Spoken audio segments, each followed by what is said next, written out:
Jinên Kurd dest ji cil û bergên xwe yên kevne şopî bernan. Ji bo wê jî her tim qumaşên bi rengên cuda û xweşik dikirin û didrûn. Xweşikbûna xwe herî zêde di dîlan, cejn, merasîm û newrozan de bi şiklekî dîrokî derdixin holê û vê kevne şopiya xwe ya bav û kalan didomîn. Li Hewlêrê ev çanda Kurdî ya bi hezar salan hêj bi hemû ciwanbûna xwe didome.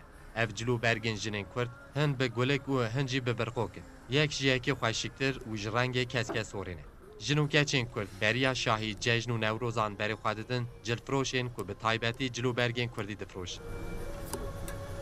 Hinek jinên Kurd jî qumaşên rengorenk dikirin û li gorî dilê xwe wan didin çêkirin û van kiras û fîstanên ku didrûn di şahiyan de bera ser bejna xwe ya delal û bedew didin. Cil û bergên Kurdan bêtir ji bo keç û bûkan tên kirîn û di dîlan û govendan de keç û bûkên Kurdan wan li xwe dikin.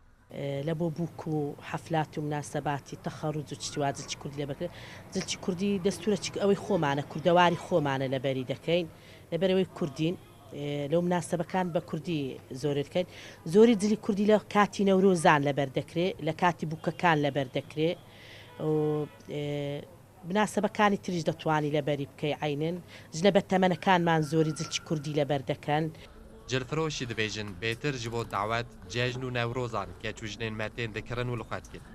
بنسبة موديل جلي كردي وكو دكاندارك جلي كردي موديل كان زورة وأنا كدين إيرا جلي كردي لا ما ذكرن زياتر بالو مناسبة وحفلك وشاي كان حبيب وجلي كردي ذكرن جلي كرديش موديلات الزورة يعني استا موديلات كان كاري دستي هاتيا كاري دستي هاتيا كراسي إتكهاتيا كراسي نومالي هي كحشرتها لا إما كراسي نومالي لبردكن لو نومال اشتوا لبردكن يعني بدائم لبريتيان Yekê din jî dibêje niha bazar ne baş e, di eyd û newrozan de baştir dibe. بازار باش شنوكه بازار يعني نية بدرجة بيجي بازار باشا بازار نية أما باشا شي خراب نية بازار أما زوربان نوروزا باشا نوروزا عيدا